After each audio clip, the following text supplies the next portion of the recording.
They say fame is addictive. I say it's a curse wrapped in dopamine and dipped in illusion. It all started with a lie. I told my audience I was in a penthouse suite overlooking Manhattan, when in truth, I was in my mom's basement in Jersey, surrounded by LED lights, a green screen, and a few rented props off Craigslist. The champagne bottle behind me? Apple cider. The city lights? A looping video from YouTube. But the lie worked. Thousands tuned in. My following exploded. I was Daniel Cruz, your favorite wild, edgy, viral king. Every stream, every post, every prank was a chance to push the envelope. That night, I had 76,000 people watching live. The chat was a riot of emojis, LOLs, and fire emojis. I was killing it. Until Nolan walked in. My cousin, barefoot, hoodie half-zipped, carrying a USPS box with our real address taped on it. "Yo, Daniel, your package came in." The camera caught it all. The box, the label, the lie. The chat turned in seconds. Fake as fuck. Basement boy. Fraud Neil. I watched it crumble in real time. My DMs were full of laughing gifs. YouTube was already stitching it with clown music. I wanted to scream. I wanted to burn everything down. But most of all, I wanted my followers back. So I did the only thing I knew how to do. Plan the next big stunt.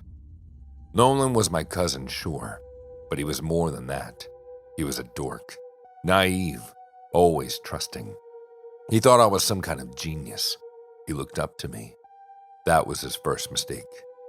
He didn't mean to ruin anything, but when you're bleeding followers and losing brand deals overnight, intent doesn't mean shit. I told him that we're doing a mystery sandwich challenge. He grinned. "You sure your followers want to see me again after that last mess?" "Totally," I said, forcing a smile. "Redemption arc, bro. People eat that up."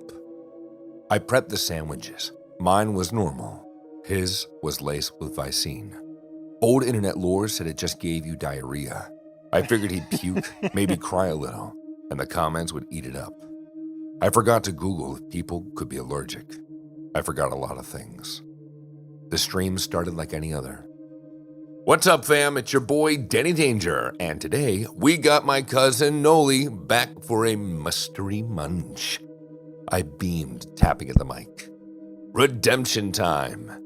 Nolan chuckled, taking a bite. "Tastes like garbage already," he joked, chewing. I laughed. The chat lit up.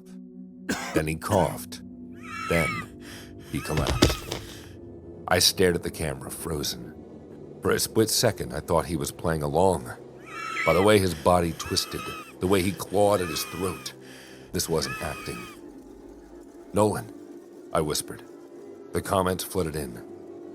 "WTF is happening? Call 911. Is this part of it?" It wasn't. The ambulance came fast. Cops, even faster. By morning, hashtags like #LiveMurder and #DannyDangerous was trending worldwide. Nolan lived, barely. He had a rare allergy to tetrahydrozoline. I didn't even know what that meant until the lawyer read it off the affidavit. They arrested me on camera. My last stream was a mugshot. But there's the thing that no one talks about. Once you fed the beast of fame, silence feels like death. In jail, I paced like an animal. My lawyer, a public defendant who smelled like microwave burritos, said, "They're going for attempted murder. You better start praying." I didn't pray. I plotted. While the DA built their case, I went to work. I leaked an old video of Nolan saying, "I'll do anything for clout, even fake a seizure." It was a joke, of course, but out of context, the internet eats that shit up. Reddit ran with it. YouTube stitched it. Suddenly, the narrative started to splinter. Maybe Nolan faked it. Maybe it was a setup. Maybe Danny was innocent. My lawyer looked at me with disgust when the clip went viral. "That stunt might have just screwed your bail hearing." "But did you see the views?" I said. He didn't respond. Court was a circus.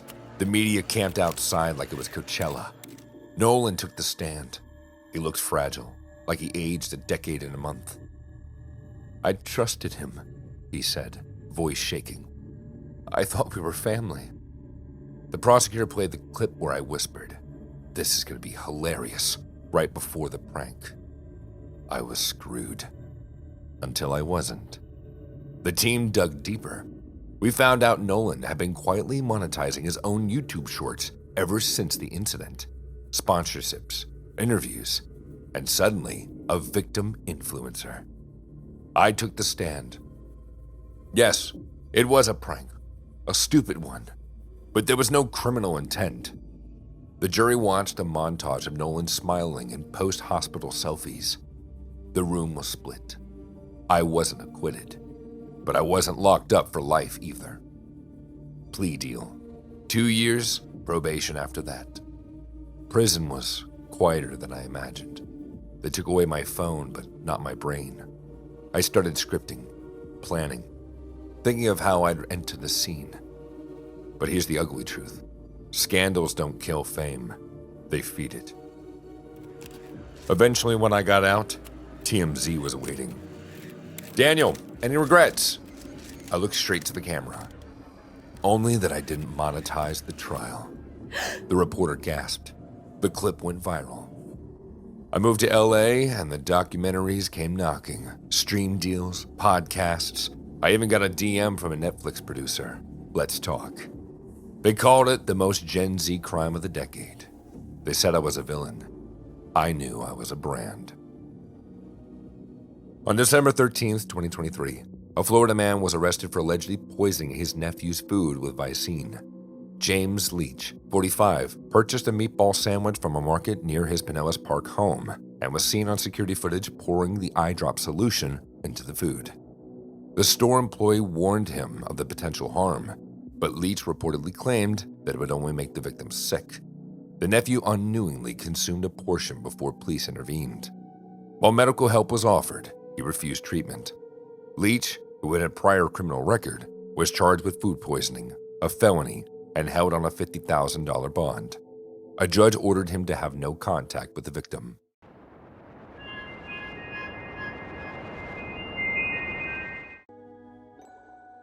People thought we were weird, but no one really cared enough to ask questions. Grace and I had been divorced for 8 years, yet we still shared the same apartment. To outsiders, we looked like two exes who had somehow managed to stay civil. Civil, right? That word doesn't even come close. My name is Ben. I'm 33 years old, and for the last 8 years, I've been living in a cage. Or sometimes it feels that way. It all started after our divorce. I was about to move out when Grace told me in her usual cold way, "If you leave, I'll hurt your mother." She knew my mother was everything to me. Bedridden after a stroke, she couldn't even speak properly, let alone protect herself. So I stayed. Grace was a master manipulator, sweet and charming when needed, but behind closed doors, she became someone else. The first few months, I thought maybe things would get better, but it only got worse. At night, she locked me in the basement, just a dim bulb overhead, no windows, and the smell of damp concrete. She knew I had a fear of darkness since I was a kid, and she used it against me. "Oh, you like it down there, don't you?" She'd laugh from the top of the stairs. "Keeps your mind sharp." I tried to fight back in the beginning. I really did. But Grace had her ways. Wet bread. That was her weapon. I have a rare allergy. Something about yeast and water mixed together creates a violent reaction on my skin. She discovered it by accident one day, and she never let me forget it. Once she pinned me against the wall and smeared wet bread across my arms. I screamed in pain. And she just told me to shush, holding a finger to her lips. "Don't wake your mother." I should have called the police, but how do you explain this kind of madness? Who would believe a grown man locked in the basement crying about soggy bread? One day, I mustered the courage to tell my friend Raj over the phone. I kept it vague, just said things weren't right at home. Grace overheard. That night, she didn't lock me in the basement. Instead, she sat me on the sofa, placed a damp piece of bread on a plate, and said, "Tell me what you told Raj." I trembled. I couldn't look her in the eye. She leaned forward, pushing the plate closer. Eat it. I couldn't. I threw up instead. That was the last time I tried telling anyone. Over time, she trained me like an animal. Every time I did something she didn't like, out came the wet bread. Just seeing it made me freeze. She even convinced our neighbors that I was mentally unstable. Poor Ben, she'd say with a fake pout. He still thinks we're married. My breaking point came when my mother died. Grace didn't tell me right away. I found out 3 days later when the hospital called about funeral arrangements. I sat on the floor holding the phone, sobbing. I want to go to her funeral, I said. You'll make a scene. She wouldn't want that. I begged, cried like a child. I even offered to wear handcuffs so I could just stand beside my mother one last time. Grace laughed. You're not going anywhere. That night I decided to run. I waited until she fell asleep and crept up the stairs and slowly opened the front door. I was one step away from freedom when I felt something wet slap the back of my neck. I dropped to the floor, convulsing, my skin burning. My body curled into itself, and Grace stood above me. Nice try, she whispered. I don't know where I found the strength, but I grabbed my phone and dialed 911. Please, I cried into the receiver. She's hurting me. Please send someone. The cops came. Grace opened the door, calm as ever. Officers, I think he's having one of those episodes again. She handed them fake documents, papers claiming I had schizophrenia, printed with a forged doctor's letterhead. The officers took one look at me, sweaty, disheveled, arms covered in rashes, and nodded. Sir, we need you to calm down. I screamed that she was lying and I wasn't crazy, but they didn't believe me. No one ever did. It's been 2 years now. Grace brought someone new into the apartment. His name was Elijah. Mid-30s, gym-cut arms, and the kind of confidence that's always mistaken for charm. At first, I thought he was a friend. Then I saw them kissing in the kitchen. I froze. I don't mind Ben, she told him. He likes to watch. She made it worse with each passing day, laughing louder, touching him more, whispering just loud enough for me to hear. It was deliberate. Elijah didn't know what I was, who I was. Grace told him I was mentally challenged. And then came that night. They were in the living room. I was on the floor nearby, supposed to be sorting books or whatever. She started unbuckling his pants right in front of me. Elijah laughed, unsure. He's just sitting there, he whispered. Grace turned her head to me, smiling with those dead eyes. Don't worry. He doesn't mind, does he? And then, with slow deliberation, she dropped down to her knees. And suddenly, something snapped. Maybe it was rage, maybe it was grief. I stood up calmly. Elijah looked at me confused. What's he doing? Grace was busy. I kicked him hard, right between the legs. He screamed in pain. The crack of pain that came from him felt holy. He collapsed backwards, gasping, clutching himself. Grace shouted, spitting blood, and I tried to get up. I was already at the door. I didn't stop this time. I ran barefoot through the streets. I didn't know where I was going, but I knew one thing. I was gone. That was 3 months ago. Now I have my own apartment. It has windows, sunlight, and I control the locks. I have scars, sure, but every morning I wake up, make toast, and I laugh because I can. Bread no longer terrifies me. As for Grace, she's under investigation. Elijah, turns out, had secrets of his own. The cops finally listened after he showed up at the precinct, bruised, humiliated, and shaking. The truth has a funny way of surfacing. On December 9th, 2023, a dispute in Florida led to the arrest of psychiatrist Heather Neely, 58, for allegedly assaulting her ex-husband with wet bread.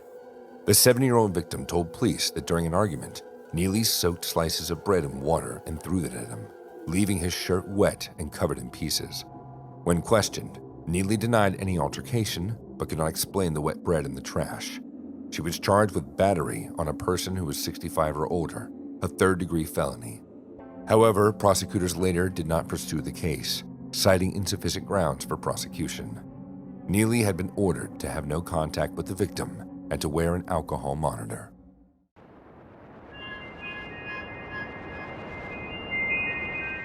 It all began when John, my longtime friend, scored a big promotion at his law firm. He wanted to celebrate in style, so he invited Trevor and me to dine at the most extravagant restaurant in town. We arrived in our casual clothes, jeans, sneakers, and lightweight jackets, unaware of the pretentious atmosphere that awaited us. The man at the front desk gave us one glance and sneered, making us feel unwelcome from the start. "Do you have reservations, gentlemen?" he asked in a condescending tone. His eyes flickered over our clothing, as though we'd shown up in garbage bags. John forced a polite smile. "Yes, we do. John Edwards, party of 3. The man tapped his pen on the reservation book. "Right this way," he said, his voice remaining icy. We followed him into the dining room, which was draped in shimmering chandeliers and plush red carpets. The customers around us wore expensive suits and designer dresses. Trevor, feeling out of place, muttered under his breath, "You'd think they'd treat us with some common courtesy. We're paying customers." I tried to lighten the mood. "Hey, relax, Trev. Just enjoy the evening. John's treat, remember?" John ignored our chatter, though I could sense his annoyance growing by the minute. After a tense walk, we were seated at a table near the back of the restaurant, practically by the kitchen doors. The hostess handed us menus and then disappeared, without so much as a welcome. The evening's tension started to build. John tried ordering a bottle of champagne to mark his triumph, but the waiter kept rolling his eyes, acting as though our presence was a nuisance. We exchanged uncertain glances. Eventually, John signaled the waiter. "Hey, we've been waiting a long time. Can you bring the champagne, please?" The waiter huffed. "Yes, sir, just a moment." Yet 15 minutes passed before the bottle arrived. By then, John's temper was wearing thin. He poured the champagne himself, no sign of the usual flair or service we expected. Trevor leaned over, whispering, "They're treating us like we don't belong. I say we just leave, find somewhere else." But John was stubborn. "I got that promotion," he said. "I deserve to celebrate here. Let them look down on us. I'm not going anywhere." As the night wore on, the tension kept simmering. We tried to toast John's success, but the mood was sour. Each time we requested something, a refill, an extra napkin, our waiter took an eternity. Meanwhile, we watched other tables receive impeccable service. It was infuriating, and the champagne did little to ease the comfort. By the time we finished our main course, John's frustration had turned into open resentment. He waved the waiter over, demanding to speak with the manager. Moments later, a portly man in a tailored suit appeared, barely concealing his own hostility. "Is there a problem?" he asked. John shot back. "Yes, there is a problem. We've been treated like second-class citizens all night. I chose this place to celebrate, and we're receiving nothing but rude behavior." The manager shrugged. "We're a high-end establishment, sir. Our clientele expects a certain level of decorum and dress." I could feel my heart pounding. "So you're saying we don't fit the dress code, and that justifies terrible service?" I asked, my voice shaking in anger. "Perhaps you should have chosen a place more aligned with your style," the manager replied. He snapped his fingers at the waiter to clear our plates. That was the breaking point. John glared at us, and before I knew it, he ordered a round of top-shelf whiskey. We started downing shots one after another, fueling our resentment with liquid courage. "I'm not leaving until they regret this," John hissed through his clenched teeth. Trevor nodded, his eyes glazed. "I'm with you, man. Let's show them we're not pushovers." An hour later, we were thoroughly intoxicated. My memory turned hazy, but I recalled John leading us away from the table, stumbling towards the kitchen doors. No one tried to stop us until we reached the chef's domain. Stainless steel counters lined the room, and the staff turned in alarm at our sudden entrance. Get out of here, barked the head coof, brandishing a spatula. John staggered forward, an odd grin on his face. Who do you think we are? He snarled, and then, to my shock, he smacked the cook across the face with a swift slap. The kitchen staff erupted in protest, shouting for security. Trevor, caught in the chaos, pushed one of the sous chefs aside. I remember someone lunging at me, and I instinctively shoved them back. The clatter of pots and pans thundered around us. Through the corner of my eye, I saw the restaurant's large saltwater tank, home to their prized lobsters. John, emboldened by the whiskey, pointed at the biggest one. That's the most expensive lobster here, he slurred. Let's take it, on the house. Trevor cheered. Hell yeah! In an unbelievable moment of madness, John reached into the tank and hoisted the enormous creature into the air. Water splashed everywhere, and the staff screamed. Put it back! One shouted. We barreled out of the kitchen, the lobster still dripping in his arms, wreaking havoc in our wake. I swear if I had been in my right mind, I would have run, but the alcohol was in control. Adrenaline took over, and we dashed out of the restaurant, ignoring the frantic cries behind us. Once on the street, the cold night air slapped me awake, but not enough to quell my reckless excitement. We did it, Trevor cried, nearly doubling over in laughter. I was breathing heavily, trying to gather myself. John, man, that's insane. We just assaulted the staff and stole a lobster. John shrugged, his face flushed. They deserved it for treating us like trash. Let's enjoy this lobster at my place. Boil it ourselves. The three of us climbed into Trevor's car, the stolen lobster still dripping in such a large plastic bag John had snatched on the way out. Looking back, I remember feeling a twist of guilt, but I was too far gone to fully acknowledge it. Our drunken triumph was short-lived. Early the next morning, my phone buzzed insistently. Trevor's panicked voice came through the line. They have us on CCTV, man. The cops showed up at my door asking questions. Where's John? I managed. He's already in custody, Trevor said. They came for him first, but we're in deep trouble. It didn't take long for the police to knock on my door. The sense of dread in my gut was overwhelming. I tried to keep calm, but I knew there was no denying the evidence. The restaurant had TV footage of everything, and the slap, the chaos, and the theft of the prized lobster. In 2018, an intoxicated Florida woman, Kimberly Gable, caused a scene at a Red Lobster in St. Petersburg, disturbing customers. When asked to leave, she grabbed a live lobster from the tank and fled the restaurant. Authorities responded to a 911 call and soon located Gable, who was heavily intoxicated, slurring her words and unaware of the lobster's location. She claimed she was too drunk to remember. Arrested for disorderly intoxication, she was later released on a $100 bond.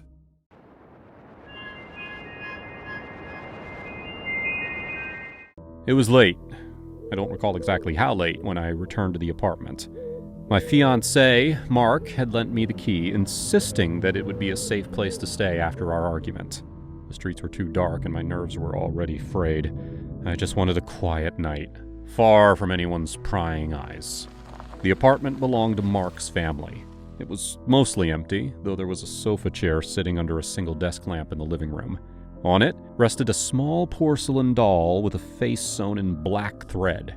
The smile was too slight, barely curving, but enough to make me uneasy. I tried to ignore it. Mark, I'm here. I had called him on my cell the moment I walked in. Are you sure this place is safe? It's kind of creepy. His voice crackled on the other end. It's safe, I promise. My family used to stay there during holidays, but nobody's used it in months. Just need you to trust me. I sighed, pushing down the unease in my gut. All right, I trust you. There's a doll on the sofa. Oh, that thing? He sounded almost amused. That was my grandmother's. That always gave me the creeps, too. Leave it where it is. Don't worry about it. I wanted to press him for more details, but he was in a hurry to hang up. I'll call you tomorrow. Get some rest. I set my bag down, not convinced about resting. That doll's sewn-on eyes, black thread shaped in an unblinking stare, seemed to follow me. My heart thudded. Still, I was tired of being paranoid. There had been too many secrets between Mark and me lately. Too many times I'd noticed him texting someone else in hushed tones, ignoring my questions, lying about late-night errands. With the lamp illuminating only that lonely doll, the rest of the apartment felt suffocatingly dark. I moved on, deciding to freshen up in the bathroom. The overhead light there flickered the moment I turned it on. I tried to ignore the strobing glow as I splashed water on my face. My contacts were itching something fierce, so I carefully reached up to remove one from my left eye. In the reflection, the light stuttered again, and I could have sworn I saw a shadow pass behind me. A quick glance over my shoulder revealed nothing but a dim corridor. I convinced myself it was just my imagination. Suddenly, the bulb died. The darkness made me curse under my breath. I fumbled for the switch, flicking it on and off to get it working again. The light sputtered weakly, and in that moment, I tripped on something soft on the floor. What the? I gasped, regaining my balance. My contact lens fell off my finger, lost somewhere near my feet. I crouched down to feel around for it, but my hand brushed against the object I'd stumbled over. When I realized it was the doll, a chill skittered down my spine.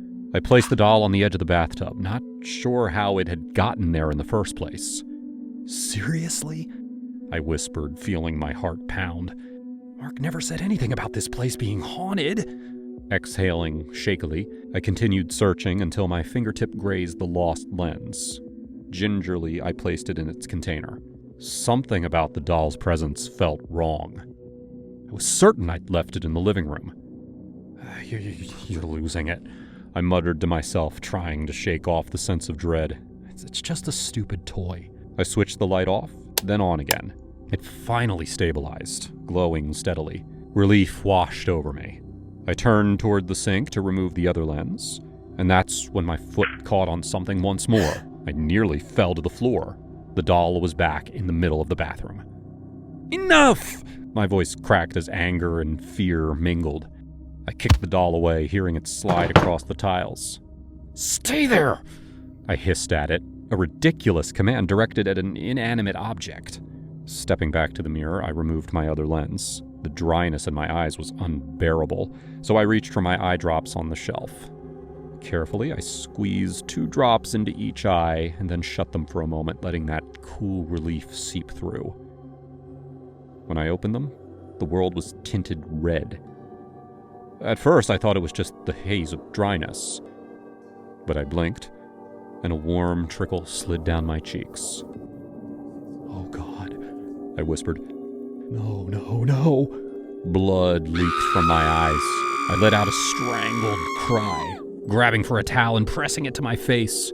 My voice trembled with panic. What's happening to me? The sound made my veins turn to ice. It wasn't Mark's voice. It was high-pitched, almost playful, yet cruel. I spun around, vision blurring, crimson streaks staining my hands.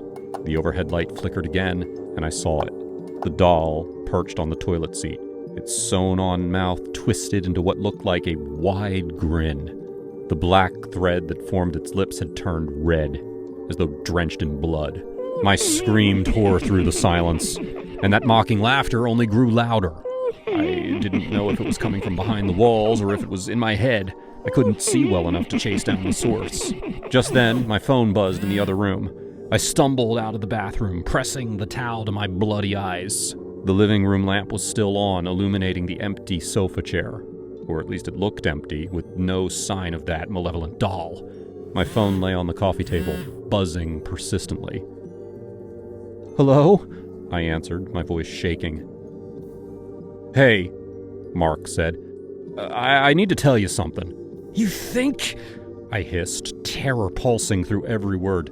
There's something wrong with this place. That doll, it keeps moving. And my eyes... He cut me off, his tone laced with guilt. Look, please, let me explain. I didn't tell you everything because I was scared you'd leave. That doll used to belong to my grandmother, but she claimed it was cursed. She always said it fed on lies. I thought it was just a story to keep kids from lying, but maybe it's more than that. I felt a rush of confusion and anger. Fed on lies? What are you talking about? Have you been lying to me? He exhaled shakily. Yeah, about a lot of things. About those calls in the middle of the night. About not being at the office when I said I was. I've been meeting someone else. Please, believe me, I never meant to hurt you. I was just too cowardly to tell you. His words felt like a punch to the gut. I could barely see, blood still matting my lashes, but I could hear the desperation in his voice. Why did you bring me here? I screamed. You knew this place was weird. You knew the stories. Why? I thought if it was really cursed, it might punish me, he admitted, voice trembling. I didn't know it would go after you. A numbness spread through me. I didn't know whether to believe him or suspect an even darker motive. Was this his twisted plan for me to discover his lies in the most horrifying way? I dropped the phone in terror.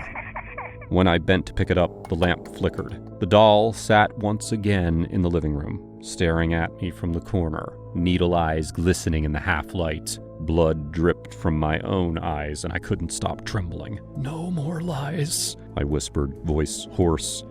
You want the truth? Mark, I never loved you. I pretended I did because I was scared to be alone. Silence pressed in, thick and cold.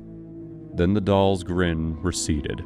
A sensation like a vacuum pulling at the air filled the room. Slowly, the blood stopped leaking from my eyes. I wiped away the red and saw, through bleary vision, that the doll's sewn mouth looked ordinary again. Just black thread curved into a small, unreadable smile. Mark's voice crackled over the phone one last time. Are you all right? I didn't answer. I couldn't. I watched the doll carefully, waiting for it to move or grin again, but it remained still, just a doll once more. Finally, with hesitant steps, I approached it. There was no laughter now, no flickering light, no blood. I left the apartment that night, the doll abandoned in the living room. Mark and I never spoke again. Not in person, not on the phone. I sometimes wonder if the doll truly died with our confessions, or if it's out there, waiting for more lies to feed upon. I still have nightmares. In the year 2025, a mother in Concord accidentally glued her eyelid shut after mistaking nail glue for eye drops. Her daughter explained that their mother wears contacts and mistakenly grabbed the wrong bottle. She applied the glue to one eye, while the other eye is usually kept closed due to sensitivity. The incident required a hospital visit, and despite multiple doctor's appointments, the glue remains stuck to her eye. She has been instructed to keep her eye closed for 5 to 7 weeks.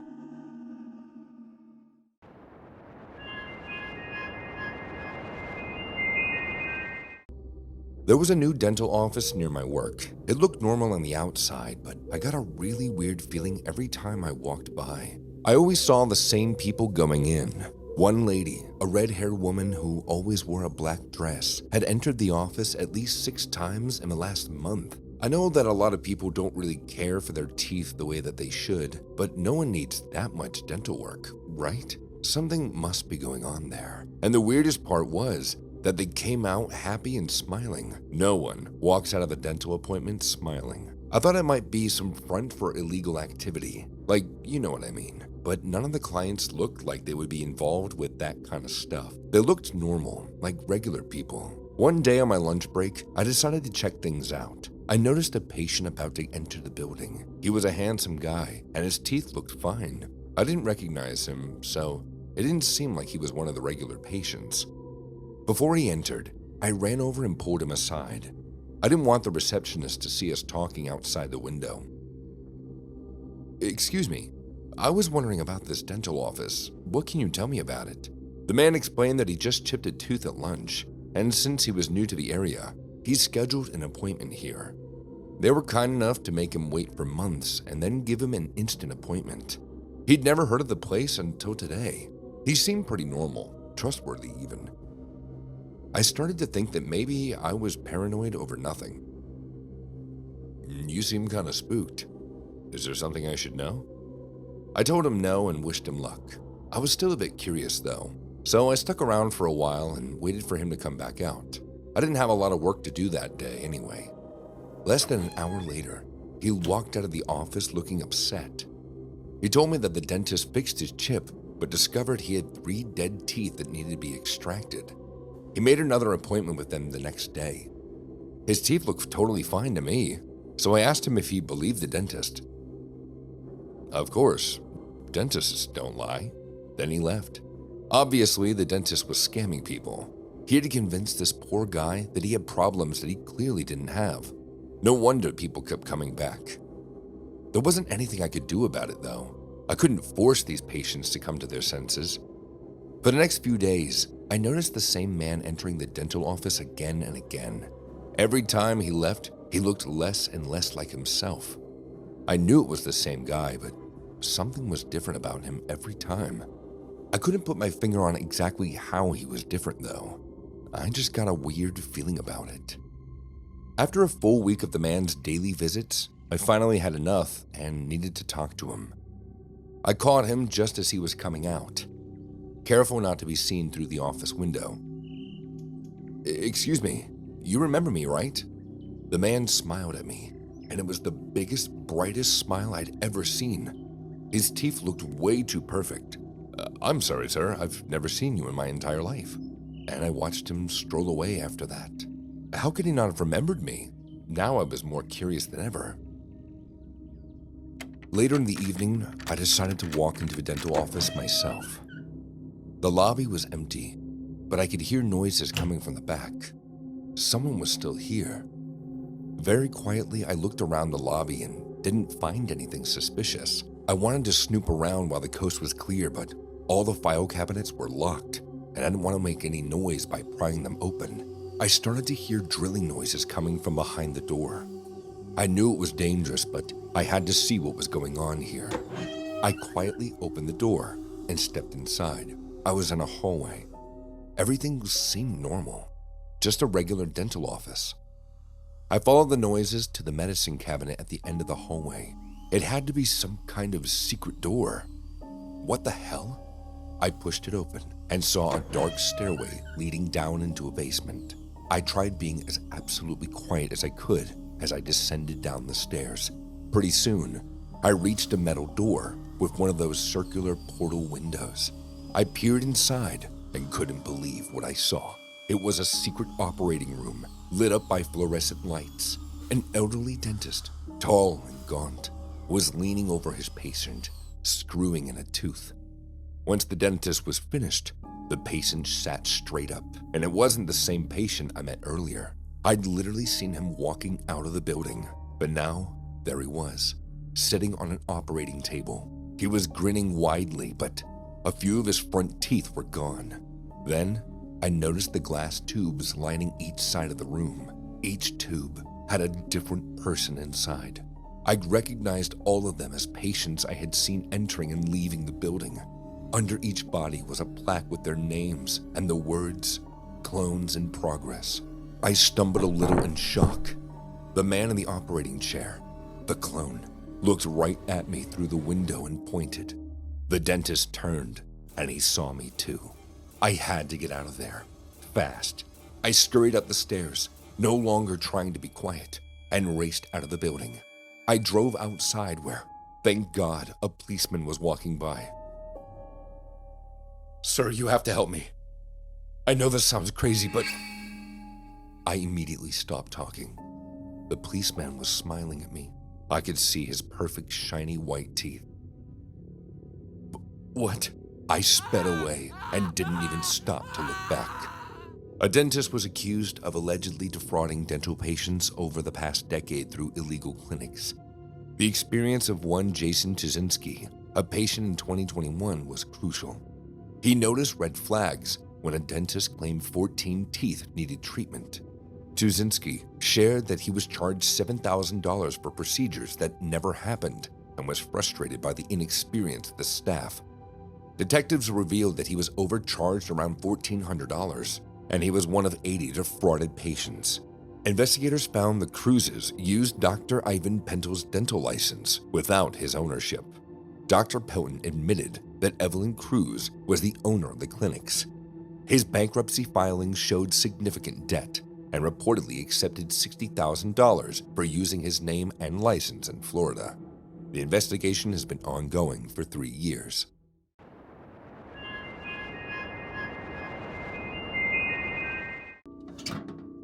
I still remember the moment I opened the mailbox that afternoon. The crisp white envelope, sealed with a gold sticker, bore my mother's familiar handwriting. My heart pounded as I tore it open, already dreading what I would find inside. Sure enough, it was a wedding invitation. My mother was remarrying.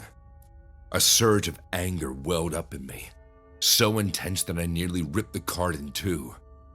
I couldn't believe that she would move on so quickly, never mind that it had been 3 years since my father passed away. In my mind, she had all but killed him with betrayal. And now, here she was, announcing her new union with a casual flourish of calligraphy. I clenched the invitation in my fist and leaned against the hallway wall, breathing heavily. There was a time when I would have walked across burning coals for my mom, but that all changed the day that she left my father for another man. It was no secret she had an affair. I'd heard enough hushed arguments and glimpsed enough secretive texts to know that something wasn't right. When the truth finally surfaced, my father's health deteriorated fast.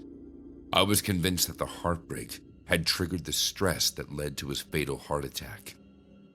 I threw the invitation onto the kitchen counter and stared at it, seething. The date was a month away. She was giving me an entire month to stew in my own fury. How considerate of her, I thought bitterly. The more I dwelled on it, the more outraged I became. A few days later, I received a phone call from my mother. "John," she said, sounding cautious, "I hope you got the invitation. I truly want you to be there. It would mean the world to me." I scoffed. "The world to you? Really, Mom? Because it would have meant the world to me if Dad was alive. And we see how that turned out." "That's not fair. Your father's death was a tragedy, but I wasn't responsible for the heart attack. It just happened, and I never wanted it to end that way." I slammed my hand on the table, feeling my rage burn hotter. "Your betrayal killed him," I hissed, voice trembling. "I'm not coming to your wedding. You can count on that." She said nothing. After a few seconds, the line went dead. I stewed in my anger for days, replaying that conversation in my head. I could barely sleep, and when I did, I dreamt of Dad lying in his hospital bed, the monitor's flatline echoing in my ears. In those restless hours, my hatred sharpened like a knife, and a twisted idea took hold. I knew the only thing my mother cherished more than her new fiancé was the memory of her own parents. She kept their ashes, both her mother's and her father's, in 2 small urns on a shelf in her study. She always spoke about how her parents were the most supportive figures in her life, how much she owed them. When I was younger, she used to make me stand in front of those urns and say goodnight whenever I visited. I had the key to her old house, my childhood home. She never bothered to ask for it back after the divorce because back then we were still on speaking terms. So one Friday night, I drove to the house and parked down the street. I crept to the back door, turning the key quietly in the lock. The place was silent, which meant she was out, or maybe at her fiancé's. The living room was sparsely furnished now, as she'd taken most things to her new place. But the study down the hall remained largely untouched. I flicked on a small desk lamp and saw the urns on the shelf. My mother's note on each label still read, "Mom and Dad," in her neat handwriting. I whispered under my breath, "So, this is what you treasured most, Mom. Let's see how you feel when it's taken away." With trembling hands, I carried the urns into the bathroom. The white tile floor felt cold under my feet. For a moment, I hesitated. I remembered my grandparents and their warm smiles, the way they'd slip me candy when my mother wasn't looking. They'd never done anything to hurt me. But my anger overshadowed that small pang of guilt. I twisted off the lids one by one, letting the ashes swirl into the toilet bowl. The sound of water swirling away nearly made me sick, but I steeled myself. My hands shook as I snapped a photo of the swirling gray remnants, the final proof of my revenge. I texted it to my mother with a single line. "You ruined my father. Now I've ruined what you love." 2 days passed before the police showed up at my door. "John Mitchell, we'd like to have a word with you about an incident reported by your mother, Patricia Mitchell." I blinked. "Incident? What incident? I haven't spoken to my mother in weeks." "Your mother's reported the ashes of her parents were..." He hesitated, as though the words themselves were distasteful. "Misused, to put it mildly." I knew there was no point in denying it. I just stood there in silence. My heart was racing, but I kept my face passive. "Do you have a warrant?" "Yes," he said, producing a piece of paper. "We're placing you under arrest for the abuse of a corpse." When I arrived at the station, I was processed and questioned. My mother was in another room, but I could hear her sobbing through the thin walls. At one point, Mark brought me a cup of water and sat down across the table from me. "Look," he said, folding his hands on the metal surface. "I don't know what your mother did to make you so angry, but this is serious. Flushing human remains down a toilet isn't just some petty prank. It's a felony." I bowed my head, the guilt washing over me in a torrent. "She betrayed my father," I whispered, my voice breaking. "She cheated on him, divorced him, and he had a heart attack." I was so full of rage I couldn't control it. The officer's expression softened, but he didn't let me off the hook. "Your father's death is terrible, truly, but this won't bring him back, nor will it ease your pain." In April 2019, a shocking act of revenge unfolded in McKeesport, Pennsylvania. After being kicked out of his mother's home due to substance abuse, 33-year-old Thomas Porter Wells retaliated in an unthinkable way. He entered his mother's bedroom, took the cremated remains of his grandparents, and flushed them down the toilet. When confronted, Wells denied the act, but later sent a chilling text, threatening to do the same to his mother's remains. Arrested for criminal mischief and abusing a corpse, Wells was released on a bond, waiting trial.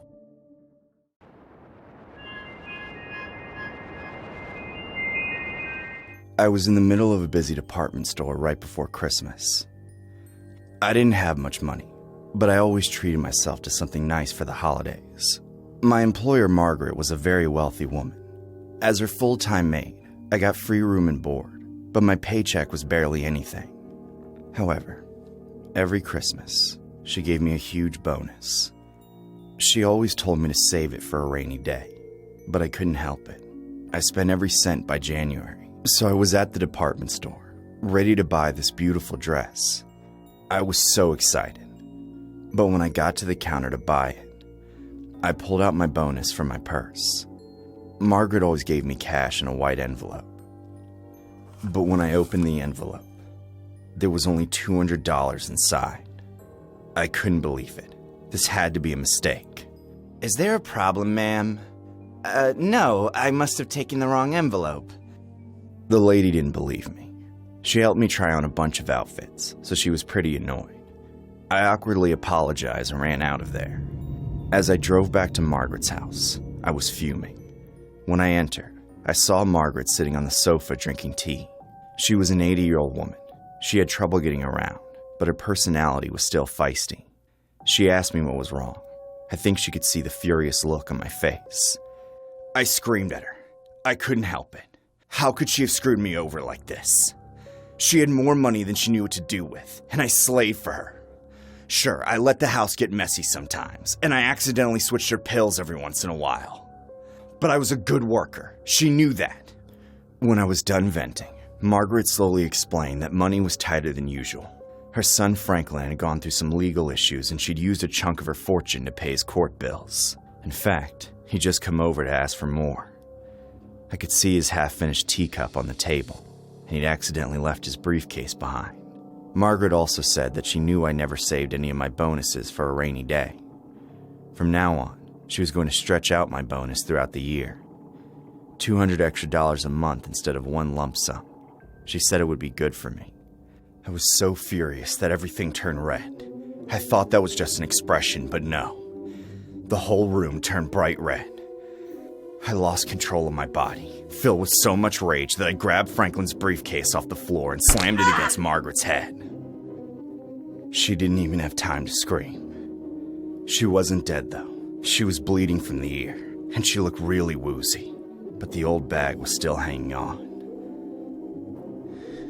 Why?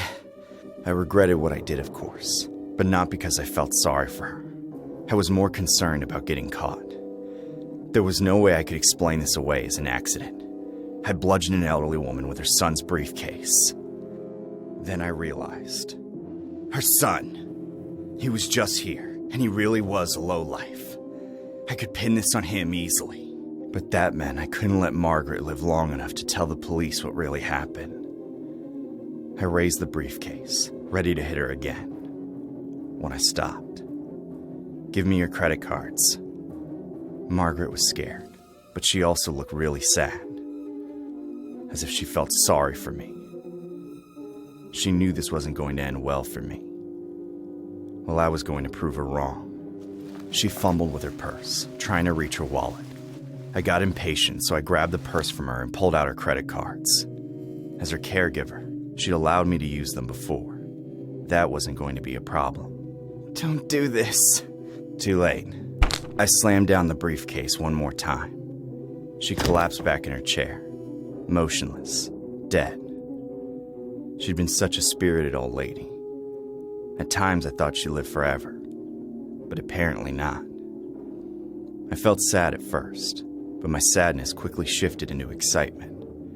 I was finally free of her, and now I could go on a spending spree, buying everything that I deserved.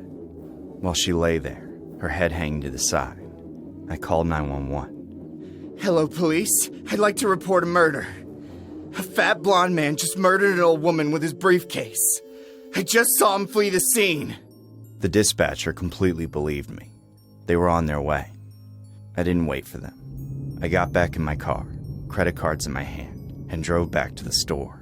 The shop assistant didn't look happy to see me, but I flashed the credit cards and said I was going to buy that dress after all. I ended up buying 3 ridiculously expensive dresses, plus some handbags and a beach hat. I felt so good about myself. I had money, clothes, and most importantly, a patsy who would take the fall for what I'd done. After I was done hiding my shopping bags carefully in my house, I drove back to Margaret's place, preparing myself to act surprised when I saw all the police cars. As expected, there were a couple police cars at the scene. I rushed over, acting concerned. Excuse me, officer. I work here. What happened? Are you the maid? I introduced myself. He looked suspicious, but didn't say anything. Then I looked past him. At the front door, paramedics were wheeling Margaret's body out on a stretcher. But she wasn't dead. She raised her head as high as she could and pointed right at me. It was her. She did it. The officer had to wrestle me to the ground before he handcuffed me. Margaret's recovering right now. I hear she's going to be fine. It's Christmas Day and I'm spending it in jail. Did I mess up? Yeah. I should have hit her harder. On December 24th, 2024, in Brevard County, Florida, 29-year-old housekeeper Heather Nelson allegedly assaulted her 83-year-old employer after being denied a $500 Christmas bonus.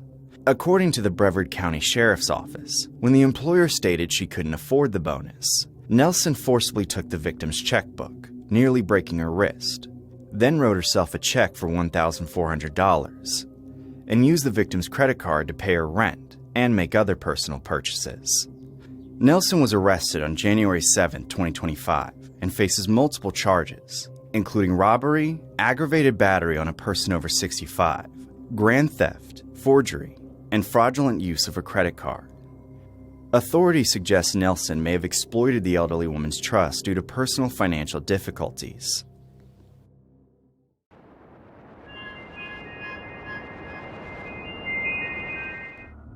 My name's Lena. I'm middle-aged and recently divorced. I spent my whole adult life as a mother and housewife. My husband Daniel and I raised 2 wonderful daughters, but as soon as our youngest went off to college, Daniel left me. The only thing keeping us together were our kids, and now they'd grown up, he was done with me. I was shocked, of course. I'd given up on my own dreams to support Daniel and his family, and now I had nothing. Worst of all, my daughters barely called me anymore. They'd always been closer to Daniel, even though they both looked so much like me. I was pretty sure that he'd told them a bunch of lies to convince them to stop answering my calls. It was terrible. I got to keep the house, and my alimony checks were big enough for me to get by, but I felt so lonely. I knew I should get back out there, re-enter the dating scene, but that's not an easy thing for a woman in her late 40s. Mostly, I just stayed at home, thinking of happier times. Then, one morning, a familiar face appeared at my door. I was so shocked to see Marcus Bennett standing on my porch. Marcus and I had dated in college. Right after I broke up with him, I met Daniel, and my whole life changed. I'd always wondered how my life would have turned out if I'd ended up with him instead of Daniel. He was such a handsome, kind man. And even now, despite his bald head and slight beer belly, he made my heart flutter. "Lena, you look wonderful." He explained that he'd heard about my divorce and wanted to check in to see if I was okay. He casually mentioned that he was divorced too. I took that as a good sign. I invited him in, of course. We spent hours catching up and drinking wine. He told me about his career as a college professor, though he never mentioned what school. Despite being single, he seemed to really have his life together. The more we talked, the more my old feelings for him came back. For the first time in months, I felt truly happy. Every once in a while, he'd get a text on his phone and answer it. Otherwise, all his attention was on me. I was pretty tipsy as I uncorked our 3rd bottle of wine. I accidentally spilled red wine all over the table.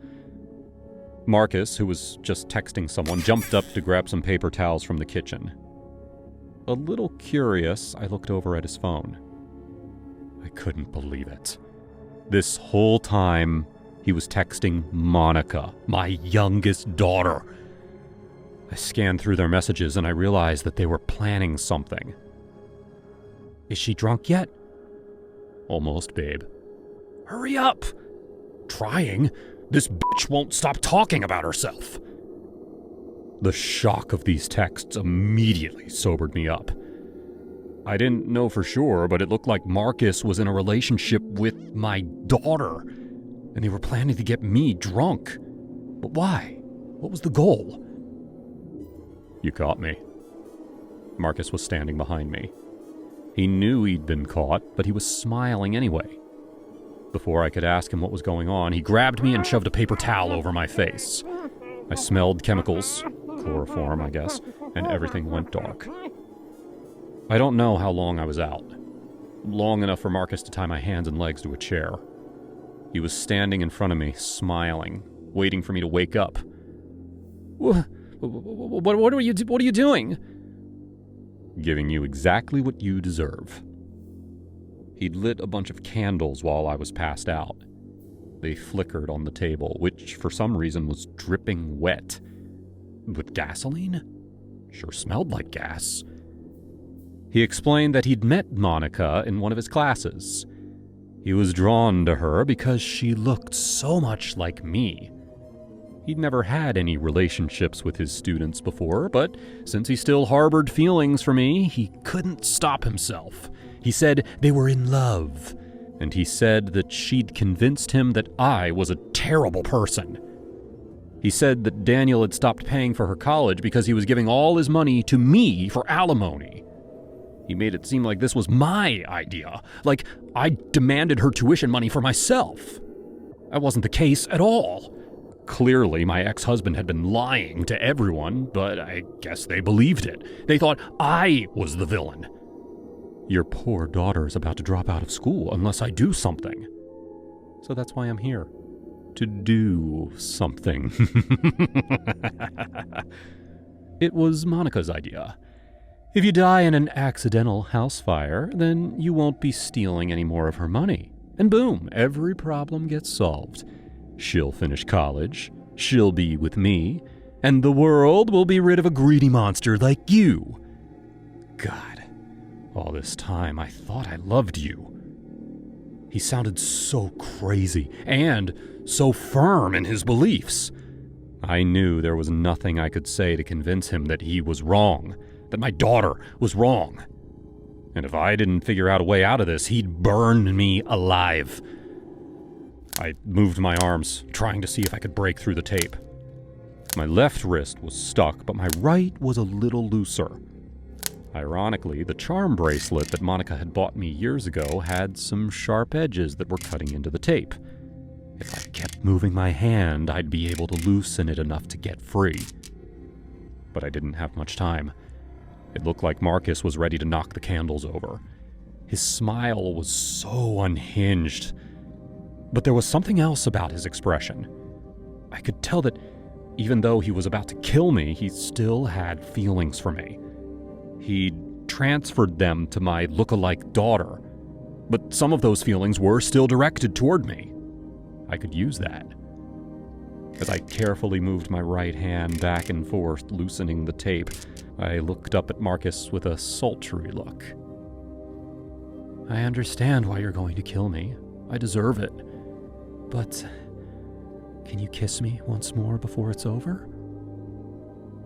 He seemed surprised, but he couldn't say no. He stepped closer, the candles burning behind him, making the edges of his large frame glow in the light. Goodbye, Lena. I bit into his lip and pulled my arm as hard as I could. With my hand free and his lip bleeding horribly, I pushed him backwards. He toppled onto the table. It wasn't my intention, but the fire quickly engulfed him.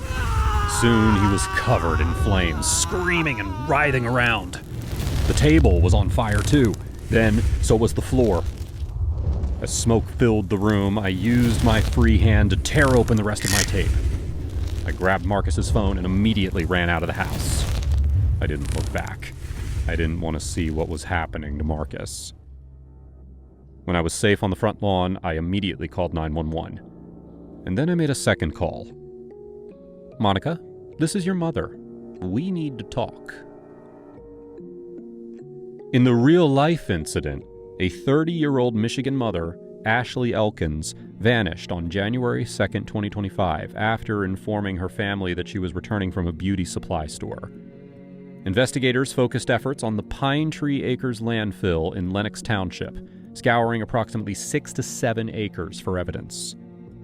This development followed the arrest of Elkins' ex-boyfriend, DeAndre Howard Booker, 32, who was apprehended in Flint and charged with providing false information during a violent crime investigation, a felony carrying a potential 4-year sentence. Authorities allege that Booker misled investigators about his whereabouts and Elkins' vehicle.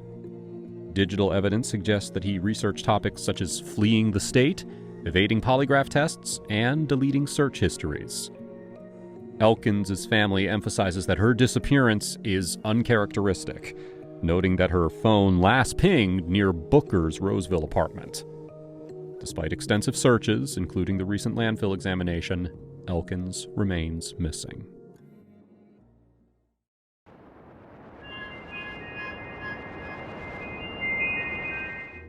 I had lived in this quiet neighborhood for nearly 3 years, always keeping mostly to myself. My name was Liam. At 25, I was something of an enigma to the residents around me. I preferred it that way. My apartment was small but comfortably chaotic. It was my haven. Here, I painted my face in vivid, unnatural colors, etched tattoos onto my skin, each a memory, each a rebellion. Music filled the tiny space with loud electronic beats as I danced erratically, losing myself in rhythms that freed my restless spirit. My neighbors thought I was strange. Their wary eyes and whispered conversations as I passed confirmed it. Perhaps it was the vibrant face paint, the elaborate tattoos, or my habit of shouting lyrics into the night. I didn't care much. Isolation suited me just fine. I didn't need their approval. Then, she arrived. Emma. I'd first seen her through my kitchen window, moving boxes with her family into her small house across the street. She seemed ordinary enough, the kind of neighbor who blended seamlessly into the tapestry of normality around here. She had the aura of someone who upheld societal norms, who fit into neat boxes, the ones that I deliberately rejected. It was an accident, truly, when we first crossed paths. One evening, lost in thought, my face freshly painted in chaotic streaks of yellow and blue, headphones blaring electronic music, I walked straight into her. "Watch it," she snapped, recoiling sharply. Her expression transformed from shock to disgust, eyes darting over my painted face and tattoos. "Jesus, what the hell are you supposed to be?" I paused momentarily, startled. The street was quiet around us, her voice carrying like an accusation. "I'm sorry," I muttered, genuinely taken aback by her harshness. "Sorry isn't enough. Have some decency, some basic civil manners. You're scaring everyone around here," she hissed. I felt a flush of embarrassment mixed with anger. My appearance had never been a source of shame before, but her contempt stung. She marched away briskly, shaking her head in exaggerated disbelief. For days afterwards, her words replayed in my mind. Emma's disdain represented everything I despised. The judgmental normacy, the relentless pressure to conform. Slowly, embarrassment turned to resentment. Resentment to anger. I wanted to strike back, to rattle her complacency, to show her exactly what fear looked like. I plotted a revenge that fit my personality, darkly theatrical. The next morning, I pulled on a long black gown. I fashioned a crown from dried thorns, pricking my fingers in the process. The tiny droplets of blood felt fitting, like sacrifices to authenticity. I picked up a Chucky doll I'd bought impulsively from an oldie shop months earlier, its grotesque, grinning face staring blankly ahead. As Emma stepped from her house, heading for her parked car on the curb, I emerged from the sunlight. She froze at the sight of me, her eyes widening in disbelief and terror. I could sense her heartbeat accelerating, see the tremor in her hands. What are you doing?" she stammered. "You don't get to judge me," I screamed, my voice echoing down the otherwise peaceful street. "You don't get to decide what's decent and what's not. Stay away from me! You're insane!" she shouted back, fumbling with her keys. "Am I scaring you, Emma?"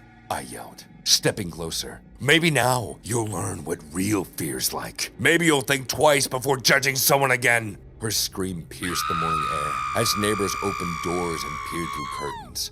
Emma dropped her keys, trembling as she scrambled to retrieve them. "Help! Someone call the police!" she screamed, but my fury, once unleashed, wouldn't relent. "Call them. See how you treat people who don't fit into your perfect little world." Two squad cars screeched to a halt, officers quickly stepping out. "Put your hands where I can see them!" one officer shouted, his hand resting cautiously on his holster. I lifted the Chucky doll above my head, laughing bitterly.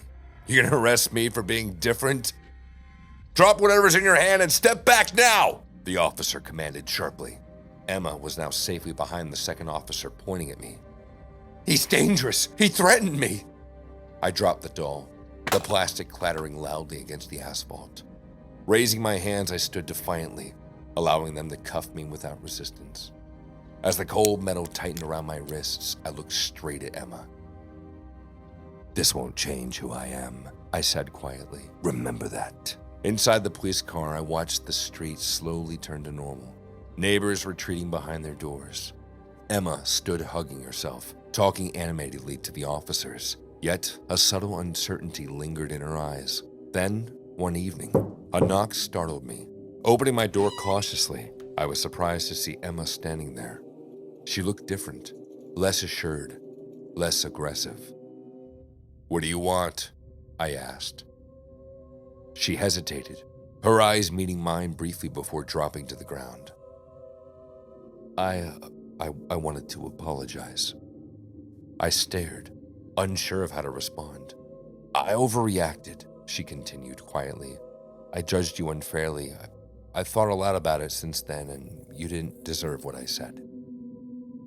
A strange feeling washed over me. Why the change?" Emma shifted uncomfortably, meeting my eyes with honesty. "Because you made me see something I'd forgotten. Freedom. Living without fear or judgment." Emma began to visit me often. Initially just curious, watching silently as I painted my face, dancing wildly to chaotic beats and expressing myself without restraint. Soon enough, her curiosity ignited into participation. Together we painted ourselves with vibrant, fearless colors. Emma's laughter echoed freely, her hesitation replaced by raw, unfiltered joy. Tattoos began to find their way in her skin, symbols of newfound liberation. But the neighbors didn't appreciate her transformation. Whispers grew louder, judgmental eyes harsher, and no one was more critical than her husband, Mark. Then, one evening, the tension erupted violently. I heard screams echoing from Emma's house, and I rushed across the street, bursting through the unlocked door. I found Mark gripping Emma by her hair, his voice a storm of fury. "Enough of this madness, Emma," he roared, pulling her roughly. "Look at you. You're humiliating me, humiliating us. Change back to who you were." Emma's eyes blazed with defiance and anger. "I won't be your perfect little puppet again." He tugged harder, causing her to scream in pain. Something inside Emma snapped. With shocking speed and fury, she lunged at him, her hands finding his throat, pressing hard. Mark gasped, his eyes wide in shock and terror, choking under her grip. "Emma, stop!" I shouted, stepping forward, her face wild and fierce, softened as her eyes met mine. "This isn't the way." Slowly her hands released, and Mark fell to the floor, coughing desperately for air. I can't stay here," she whispered, her body trembling from adrenaline and fear. "Then we won't," I replied softly. "We'll leave this place behind." That night, beneath the moonless sky, we packed only the essentials and set off, leaving behind the neighborhood, its suffocating normalcy, and our past lives. On the morning of March 5th, 2024, a Florida woman faced a bizarre and terrifying encounter on her way to work. Ruth Bullard, 74, called 911 after a man wearing a crown of thorns and carrying a piñata began screaming profanities at her. The incident left her emotionally shaken and in tears. Authorities identified the suspect as Gregory Zopif, 37, a known local offender with a lengthy criminal record. Zopif denied any wrongdoing, claiming he was only singing and dancing his leprechaun song. Arrested for disorderly conduct, he was booked into jail on a $150 bond. Just days earlier, he had pleaded no contest to threatening patrons at a deli after they refused to give him money.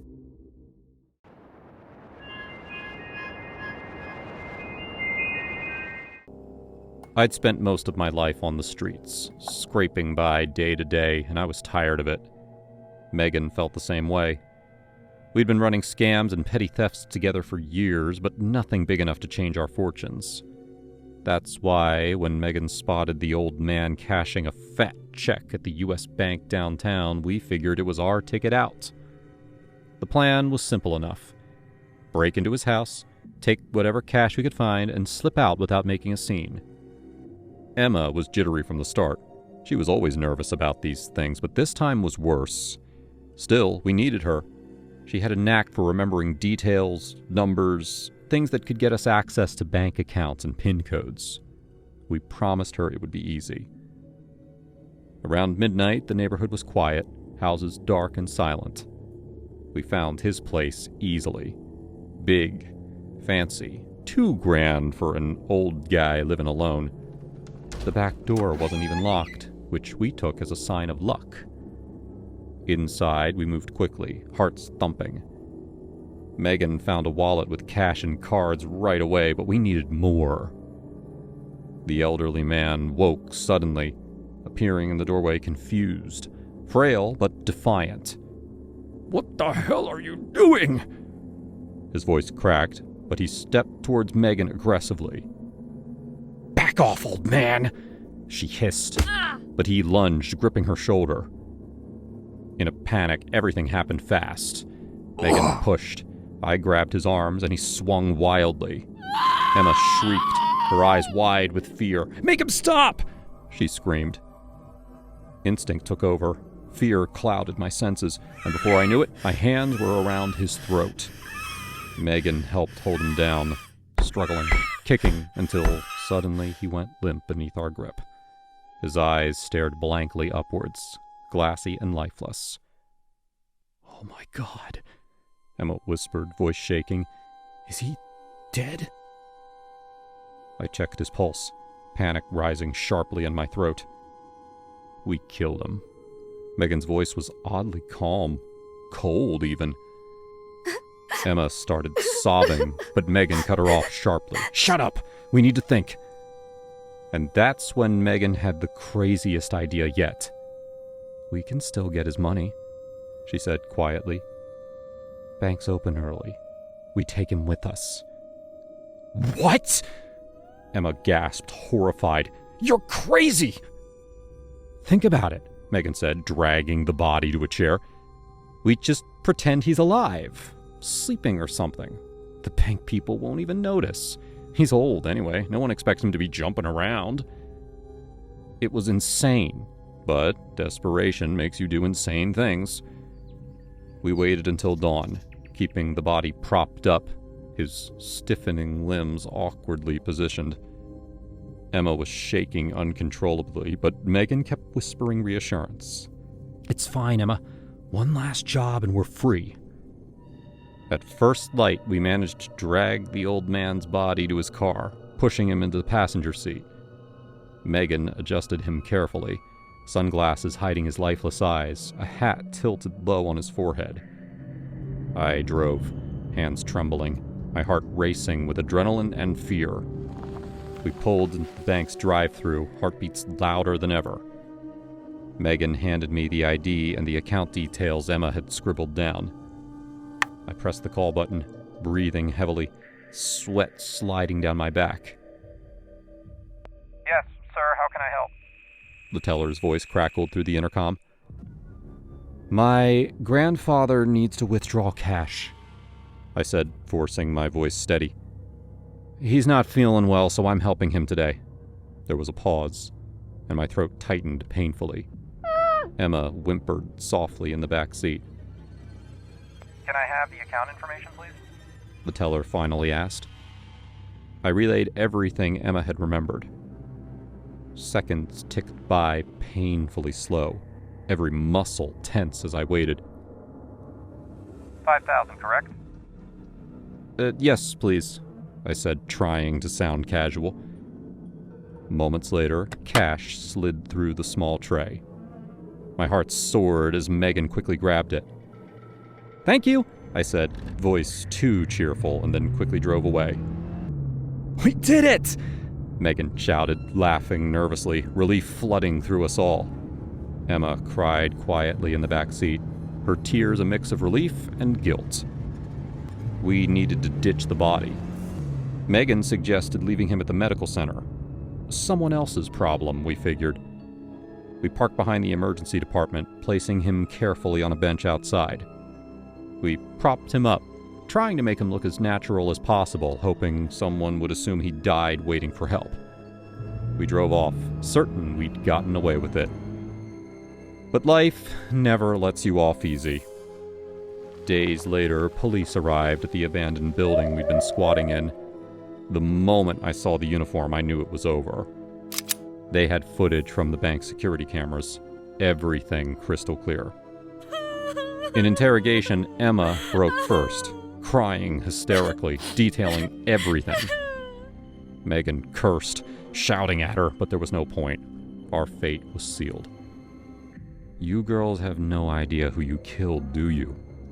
the cop asked quietly, sliding a newspaper across the table. My eyes scanned the headline, heart freezing mid-beat. "Local mob boss found dead outside hospital. Police suspect gang hit." He was a mobster? Megan's voice was a harsh whisper. "One of the worst," the cop said back, watching our stunned faces. "You stirred up a hornet's nest. Wasn't long before his associates figured it out. You're safer behind bars than on the streets right now." A cold dread filled my chest.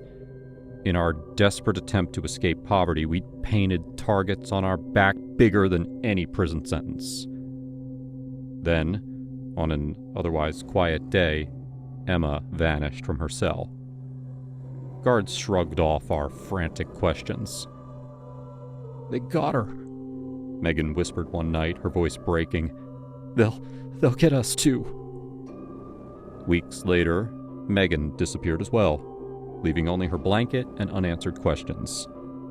Alone, isolated, I knew it was a matter of time. One evening, footsteps echoed closer to my cell, deliberate and heavy. The lights flickered briefly, my pulse quickening.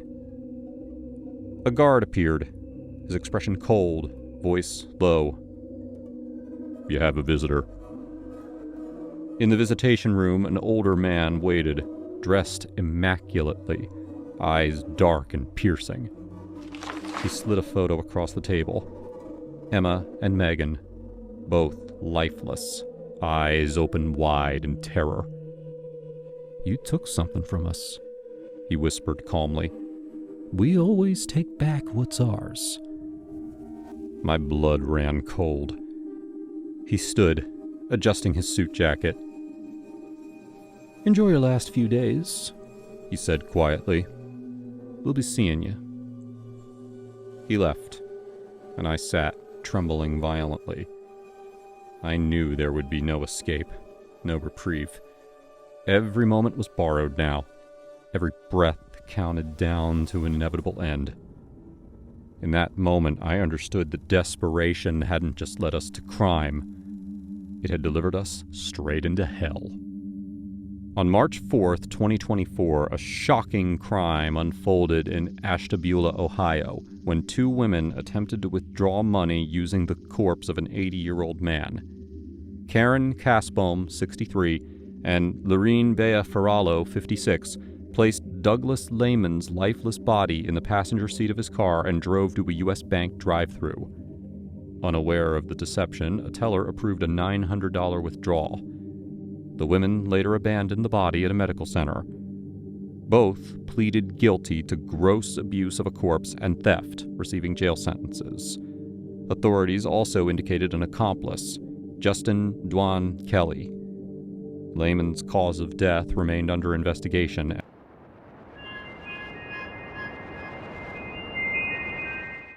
We met at a rooftop screening in Bushwick. You know, one of those artsy nights where everybody pretends they care about the film but really just want to look good under string lights. She was hot, definitely out of my league, sipping a whiskey sour like it was a goddamn personality trait. I fell fast, hard, and stupid. I wasn't her usual type, I knew that. I could tell by the way she looked at the tall guys, the ones with the muscles, the ones who didn't read sci-fi or collect video game cartridges. But somehow I slipped through. Maybe it was the novelty, or maybe I was just convenient. I was smart, stable. I texted back, paid on time, and made her laugh. And when you've been tossed around enough by bad boys, a safe harbor looks like love. But here's the thing. I knew. 6 months later, I knew she was sleeping with someone else. Not just someone. Tyrell, 6'3", jacked like a fucking Greek statue dipped in ink. He worked at a boxing gym. I saw the text. Missed last night. The first time I saw the message, I stared at it like it was a pop-up error in my operating system. I didn't say anything. I just closed her phone, walked to the kitchen, and made coffee. I told myself, she's not yours, it's just your turn. Pathetic, right? But I stayed. Because truth is, I'm not built for the dating scene. I'm not cool, and I'm not an alpha. I'm an engineer with too many opinions about Star Trek and a metabolism that tanks at 29. Girls like her don't usually end up with guys like me unless they're slumming it for a season. And if I let her go, what would people say? My friends had already met her. My Instagram was filled with photos of us. Rooftop brunches, beach days, dumb videos of us cooking vegan pasta. I'd finally made it look like I had it together. So I let it slide. I swallowed my pride like a fucking vitamin. Then one Saturday, she sent me a link to the shop in Flatbush. Couples art, it said. Tattoos, magnets, stitching. Some kind of weird tech art hybrid place. She said it'd be fun. Something permanent, symbolic. I thought maybe this is her trying to fix things. Maybe she feels guilty. Or maybe, stupid as it sounds, maybe she's choosing me. So I said yes. I remember the day we got the implants like it was burned into my brain. Because it was. Like how you remember the last time you felt invincible right before the ground gave out beneath you. It was a Saturday. The city was bright. Vendors on the sidewalks, kids with blue ice pops, dogs panting in baby strollers. Brooklyn at its finest. We stepped out of the shop, arms linked like newlyweds leaving a Vegas chapel. The sign read, couples art, tattoos, magnets, and stitching. Cute, right? She laughed, I laughed. I looked at her like she was a secret I just cracked, and she smiled like she had plans. Our forearms were still warm from the procedure. The implant was simple, nanomagnets embedded under the skin from elbow to pinky. When we raised opposite arms, they clicked together. Clean, beautiful, a soft buzz of static. Try not to scratch it, the guy with the nose ring had said. Takes a few days to settle. We walked down Flatbush, magnetically linked, bumping into strangers and lampposts, laughing like kids high on sugar. She talked about her screenplay. I told her she was a genius. She told me she knew. I remember the first scratch. Just a little itch. No big deal. But the second time I scratched, the magnet disengaged. I rubbed my arm and noticed a faint blue glow under the skin.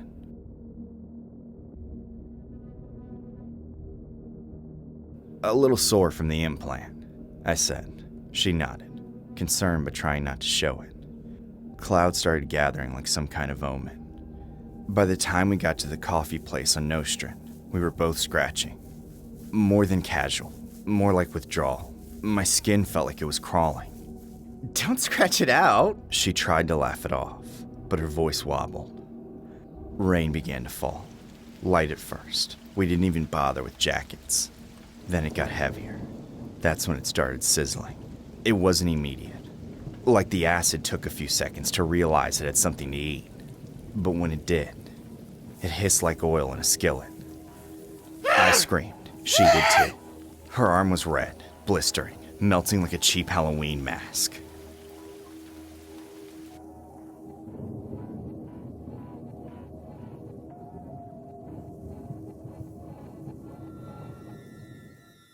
Take it out! She screamed, clawing at her arm. I saw the device on the counter. Mechanical, greasy, meant for carving more than fixing. I flipped the switch. It hummed like a meat grinder. You don't have to... She started, but I didn't let her finish. I couldn't. I sliced through the bone, the muscle, the goddamn love. Our arms fell to the floor, still sizzling, and snapped together like lovers in a last embrace, like praying hands. A flyer drifted down from the counter. It had the name of the shop and other details. At the bottom there was a note in bold letter. Caution. Only attempt if it's true love. In the year 2025, body modification enthusiast Sadie Riendo and her fiancé Hannah Hansman spent $1,000 to get magnets implanted beneath their skin that connect when they touch. Receiving mixed responses online, they shared that it causes no pain and is a marker of their love for each other. Unlike the characters in our story, This real-world couple appears to be in true love with each other, so God bless them.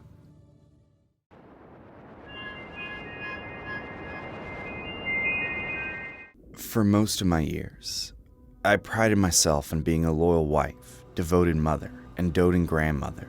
I had grown accustomed to a quiet existence after my husband's passing, trusting that my son Andrew and grandson John had my best interests at heart. But things changed drastically when I moved in with them. Andrew began asking pointed questions about my bank accounts, property deeds, and the insurance statement I received from my husband's estate. "Mom," he would say, "you know I'm only trying to help you keep your affairs in order." I believed him at first. Why wouldn't I? He was my son after all. But as the weeks went by, I noticed a change in his tone. John, who had once been such a sweet boy, seemed to hover around me, watching every move I made. If I so much as went to the mailbox, he'd appear out of nowhere. "Grandma, let me carry that for you," he would insist, prying the mail from my hands before I had the chance to look at any letters. I grew suspicious, but I pushed my unease aside. I told myself I was being paranoid, that I should be grateful for their assistance. One evening, I grew violently ill after supper. My head throbbed, my stomach churned, and everything around me seemed to spin. Andrew claimed it was a simple case of food poisoning, but he wouldn't take me to the doctor. "You'll be fine," he said curtly. "Just sleep it off." The following morning, my memory was hazy, like part of the night had been erased. That was the first time I suspected I was being poisoned. Fear coiled in my stomach. The only people who had access to my meals were my family members. I began to hide my important belongings, especially the remainder of my life savings that I kept locked in a leather case. I had stopped trusting Andrew and John entirely by then. There were moments when Andrew's mask would slip. His frustration would flash across his face if I hesitated to sign documents he pushed in front of me. "It's for your own good, Mom," he would insist, sliding a pen toward me. I resisted, refusing to place my signature on anything I hadn't fully read and understood. That made him furious. I also kept a gun hidden in my closet. My late husband had insisted I learn how to handle a small revolver for protection years ago. I never dreamed I would actually use it, but after I found suspicious powders in my tea, I knew I had to be prepared. John in particular seemed to watch me with a disturbing intensity. Whenever Andrew wasn't around, his attitude shifted from fake politeness to outright hostility. One afternoon, I decided to check on my locked case, only to find John inside my bedroom, rifling through my belongings. I felt my heart skip a beat as adrenaline flooded my veins. "What are you doing here?" I demanded, stepping closer. He turned around startled, but quickly feigned innocence. "Grandma, I was just looking for some papers Dad asked for." "Don't lie to me," I snapped. "Get out of my room!" He lunged for the locked case on my nightstand, attempting to snatch it from me. It all happened so fast. His hands clawing at the handle, my panic attempt to pull away. Then his elbow colliding with my rib cage. Pain lanced through my side, and without thinking, I reached for the revolver. I shouted for him to back away, my voice trembling. He ignored my warning. In a flurry of terror, I squeezed the trigger. The deafening blast echoed through the house. John screamed, clutching his foot. Blood stained his sock, and he collapsed under the carpet. I stood there shaking as Andrew came running. "What have you done?" he roared, barreling into the room. I called the police, my fingers fumbling on the phone. When the authorities arrived, Andrew and John immediately went on the offensive. "She's senile!" Andrew exclaimed, tears of outrage shining in his eyes. John wailed in agony, exaggerating his injury. I tried to explain that I'd acted in self-defense, but everything spiraled out of control. The worst blow came when they produced forged medical records, painting me as a delusional old woman prone to violent outbursts. The documents claimed I suffered from dementia and chronic psychosis, all lies designed to strip me of credibility. In the courtroom, Andrew sobbed about how he had only been caring for his poor, confused mother, while John recounted a twisted version of events, claiming I shot him unprovoked. "Please, Your Honor," I pleaded, voice shaking. "They're lying. They've been poisoning me." But my words fell on deaf ears. My mind raced as the lawyers presented their fabricated evidence. I couldn't believe how easily the jury believed them over me, even though I was the victim. In the end, the court declared me mentally incompetent. With my alleged mental instability confirmed, they placed me in a care facility. As the orderlies wheeled me away, Andrew stood by, wearing a mask of pity. John, hobbling on crutches, offered a smug smirk that only I could see. I never saw the inside of my own house again. My property was signed over to Andrew. My bank accounts were emptied, and any fragments of evidence proving their guilt disappeared. Although I'm trapped in a place that smells of antiseptic and disinfectant, I haven't given up.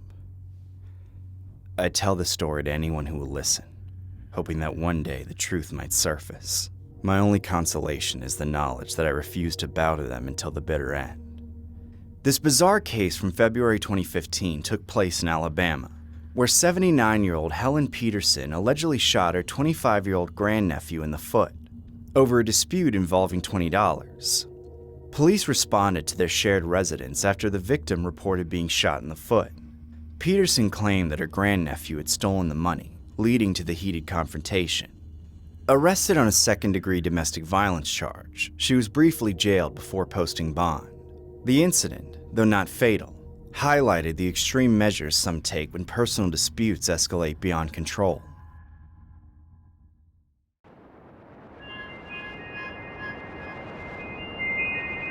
My name is Ben, and for as long as I can remember, fear had been my constant companion. From elementary school to my first job in a bustling city, bullying seemed to follow me relentlessly. When I moved in with John, my new roommate, I naively thought my life would improve. It didn't. John was a muscular giant, a bodybuilder who took pride in his intimidating stature. From the moment we started sharing an apartment, he made sure I knew my place. Every morning, I'd wake up to his booming voice ordering me around. Ben, why the hell aren't my eggs ready yet? He'd yell, lounging on the couch with a smirk. Coming right up, I'd mutter timidly, rushing through the tiny kitchen. Any delay or mistake would result in harsh punishment, usually verbal, occasionally physical. My finances were precarious, I couldn't afford to leave, so I quietly endured the torment, internalizing the rage and humiliation each day. One mundane afternoon, while cleaning the apartment under John's watchful glare, I discovered something intriguing in his bedside drawer. False teeth. My mind raced as I stared at them. John, with all his macho bravado, was hiding this embarrassing secret. A cunning smile spread across my face for the first time in months. That night, sleep evaded me as I concocted a plan. Subtle, yet effective. I decided to throw a surprise party, inviting John's closest friends without telling them. I knew they'd accept without suspicion. After all, John was charismatic among peers, even if he was brutal to me. The evening of the party arrived. Our apartment buzzed with laughter and clinking glasses. When John entered after his evening workout, his face contorted with confusion and suspicion. What's going on here, Ben? He demanded. I plastered on my most innocent expression. Surprise, John! It's a celebration of your recent job promotion. I thought you'd appreciate it. He hesitated briefly, but noticing the smiles from his friends, his suspicion melted away. All right, then. Thanks, I guess, he muttered, unable to openly reject the praise. I steered him gently toward the kitchen table. I even prepared your favorite cereal as a snack. John nodded and grabbed the bowl without a second thought. Hidden beneath the golden flakes lay my carefully chosen sabotage. Tiny, hard pellets and fragments of gravel. My heart pounded with excitement as he lifted the spoon to his mouth. The first crunch echoed louder in my ears than the music. John's eyes widened in panic as his false teeth slipped from his gums, landing grotesquely in his bowl. A silence enveloped the room before erupting into uncontrollable laughter. Holy shit! John, what happened to your teeth? Someone roared. John's face reddened in humiliation. He whipped around, eyes searing with fury, locking onto mine instantly. You bastard! He growled. And before I could react, John's massive hand wrapped around my throat, lifting me effortlessly from the ground. His friends gasped, too shocked to intervene. You think this is funny? You worthless coward! John spat, his grip tightening painfully. Stop, please! I choked, clawing desperately at his iron grasp. You've humiliated me for the last time! Police officers stormed the apartment, wrenching John off of me. I lay battered and barely conscious as they cuffed and restrained him. When the officers questioned the guests, everyone backed my story. After all, many of them had tasted John's cruelty firsthand, though never as harshly as I had. To the authorities, John's attack seemed utterly unprovoked. Just an insane reaction over stale cereal. At the hospital, as nurses tended to my wounds, an officer approached my bedside. "Ben, can you tell me what happened exactly?" he asked gently. I feigned innocent confusion. "I threw a party for John's promotion. He got angry because the cereal was stale, I guess." The officer shook his head sympathetically, taking notes. "We've had complaints about John before. He's known for his temper. Don't worry, Ben, you're safe now." I nodded gratefully, hiding my satisfaction beneath a veil of trauma. John was charged with assault and given a restraining order against approaching me. For the first time in my life, I was free. One night, months after the incident, my phone buzzed. An unknown number. "Hello?" I answered cautiously. A familiar voice, cold and sinister, replied. You think you've won, Ben? Enjoy it while it lasts. My heart froze. "John? How did you... I know everything. You tricked everyone but not me," he hissed. "Sooner or later, the truth comes out." The line disconnected abruptly, leaving me trembling in fear. Sleep became elusive. Paranoia, my new tormentor.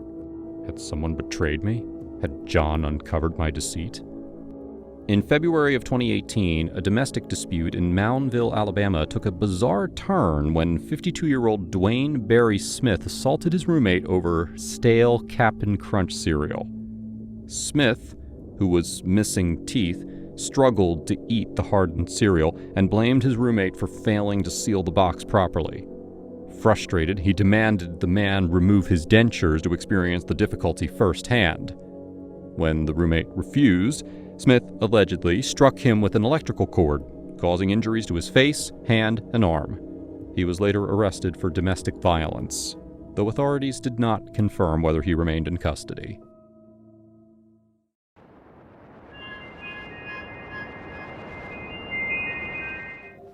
When we moved to the new villa, we had no idea just what we were getting ourselves into.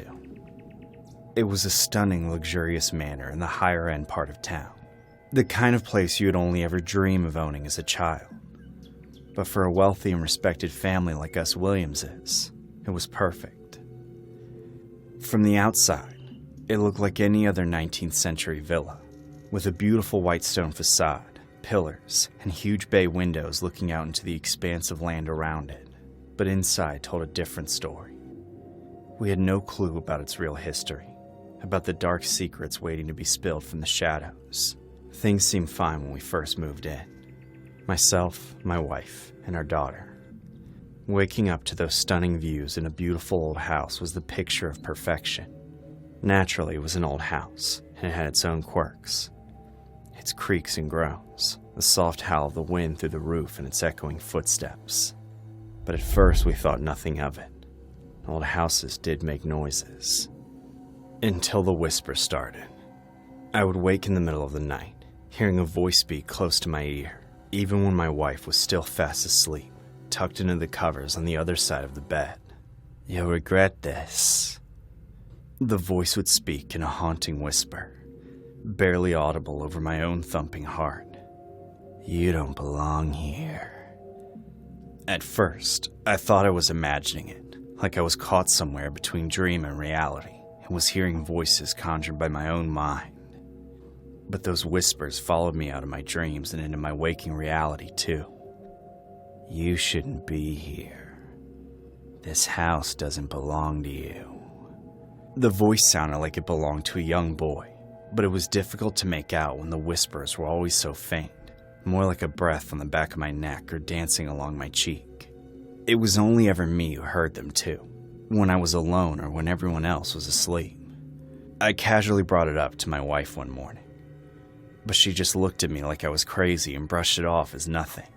"Stress from the move," she said flippantly, and that was the end of it. But the longer we stayed in the villa, the more I felt as though we weren't alone. It wasn't just the whispers, flickers of movement in the corner of my eye, glimpses in the mirror, shadows that didn't belong. I tried to ignore it as much as I could, until one day my own daughter came to me crying about seeing a strange boy standing in the corner of a room. Fearing we had an intruder, I rushed to her bedroom and threw open the door, but there was nobody there. I even checked under her bed and inside the closet, but both were empty. She pointed to the corner of her room, her eyes wide and glassy. "That's where he was, Daddy. A boy was standing there. I'm not lying." About a month after moving in, we started finding the letters. They would be sitting out on the kitchen table, or unassumingly placed in areas where we would find them. They were more like notes, really, scribbled in blotting ink that looked old. But it's what the letter said that unnerved us the most. "I'm watching you. You don't belong here. Leave before it's too late." Whoever was leaving these notes, they were putting them directly inside the house, which meant someone was breaking in to leave us these strange, threatening messages. And for what reason? Because they didn't want us living there? It made no sense. The letters gradually began to grow worse. They started detailing things that nobody else should know but us. Mentioning the activities my daughter had been doing the day before, or giving a detailed description of my wife's clothes throughout the day, including some very personal details. It was like someone was inside the house, watching our every move, and making sure we knew it. I went as far as setting up a brand new security system, and every night combed through every single room in the house searching for an intruder. But I found nothing. There was no possible way anyone could be leaving these letters, and yet we kept finding them. Between the whispering voices, the threatening notes, and the shadow constantly hanging over me, I was starting to lose it. I couldn't stay in this house any longer. The last straw came when I was working in my office one afternoon and heard my daughter scream from outside. I dropped everything I was doing and ran out to see what had happened. I found my daughter sprawled out in the grass, sobbing hysterically. Assuming she'd been injured, I ran over to her. "What happened? Did you fall? Are you injured?" I asked in a panic. She sobbed, raising her hand. "The well. I saw him in the well." She was pointing towards the well we had at the very edge of the garden. It had been sealed off, but some of the bricks had started to crumble, leaving gaping holes. "What are you talking about?" I asked. "The boy I saw in my room. I saw him in the well." I didn't understand how that could be possible, but I told her to stay where she was while I went to investigate. My heart fluttered in my chest as I approached the crumbling structure, digging my phone out of my pocket and switching on the flashlight function. I stood at the edge of the well and shined my phone into the gaps of the brick. There was nothing down there but dark, stagnant water. But just as I turned off my flashlight and pulled away, I thought, for a fraction of a second, that I might have saw a face peering up at me from the dark water below. There was something unnatural happening here at the villa, and I didn't want to put my family at risk any longer. We moved out a few weeks later. It was sad to say goodbye to such a beautiful manor, but the inside was full of dark shadows and eerie whispers, and I knew we couldn't stay there. In 2014, the Broaddus family purchased a dream home in Westfield, New Jersey, only to be thrust into a nightmare. The mysterious letters began arriving, signed by the Watcher, who claimed to have been monitoring the house for decades. These cryptic notes included eerie details about the family and their children, calling them young blood. As the letters grew more threatening, the family's fear intensified. Despite police investigations and neighborhood scrutiny, the identity of the Watcher remained a mystery. Unable to live in the house, the Broadduses eventually sold it at a loss. To this day, The chilling case remains unsolved.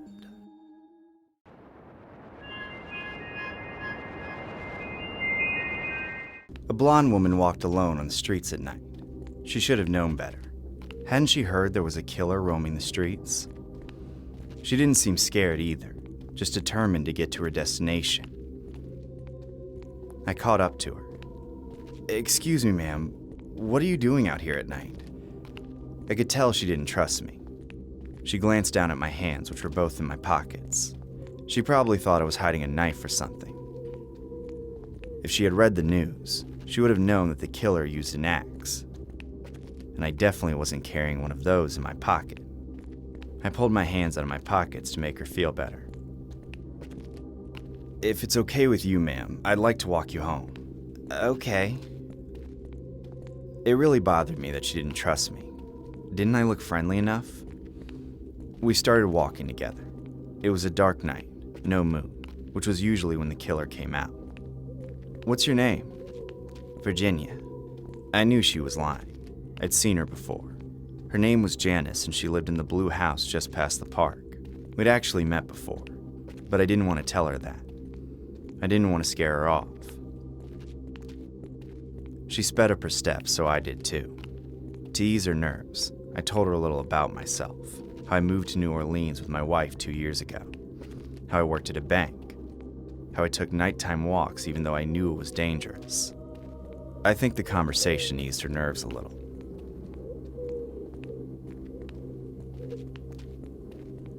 I asked her why she was out here all alone at night.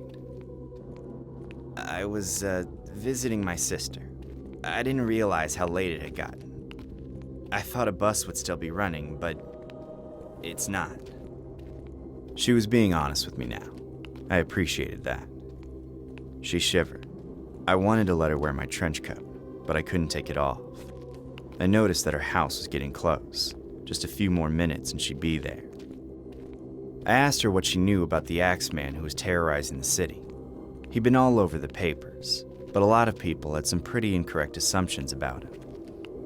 That's what happens when you have a local figure that gets elevated into an urban legend. I shouldn't have brought it up, though. I could tell that my question unnerved her. She started walking faster. I did too. "He's, just a psycho. I'm sure the police will catch him soon." I hope so. We finally reached her house. She hurried up the porch and started fumbling with her keys. She looked at me over her shoulder. Thanks, sir. I think I got it from here." She was seconds away from opening her door. This was my time to strike. I looked up and down the street to make sure that no one was nearby. Then I reached under my trench coat and pulled out the axe I had strapped to my chest. She heard me stepping closer, and her trembling fingers dropped her keys onto the porch. "It's you! Why are you? What do you want?" I brought down the axe, just one strike, and she immediately stopped talking. I wish I had an answer for her. I wish I knew what I wanted. I moved to New Orleans because Sarah, my wife, thought it would be the perfect place to practice my music. I was a saxophonist and I had dreams of making it big. Unfortunately, those dreams didn't pan out, and I took a job at a bank. I could barely provide for Sarah, but she always seemed happy. She was in love with the city. We went to clubs every weekend, enjoying our new marriage and forgetting about all our money troubles. Then, late one night, when we were walking home on an empty street, a mugger jumped out of an alley and demanded my wife's jewelry. Sarah took pride in her necklace. It wasn't worth much, but she'd gotten it from her grandmother. It was her prized possession. When she tried to fight him off, he pushed her against the wall. She fell so fast that my brain could barely register what happened. My wife hit her head hard and crumpled to the ground. The mugger could see that she was bleeding, but he still tore off her necklace and ran away. I tried to take her to the hospital, but it was too late. She died in my arms. I carried her body for blocks until I reached the police station.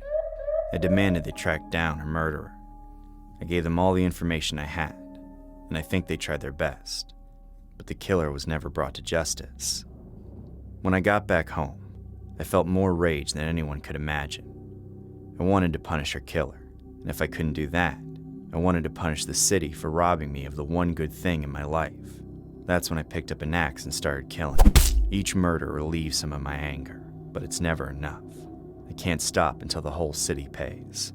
Maybe one day the police will catch me. Maybe they'll do a better job than they did with my wife's killer. I doubt it though.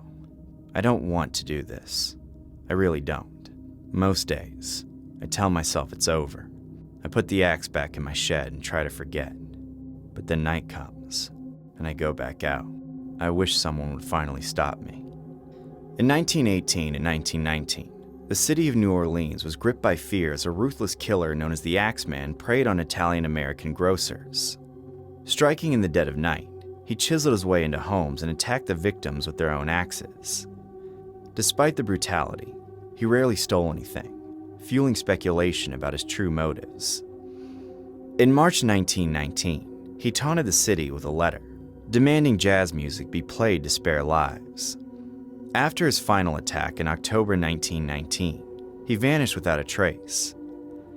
His identity remains one of America's greatest unsolved mysteries.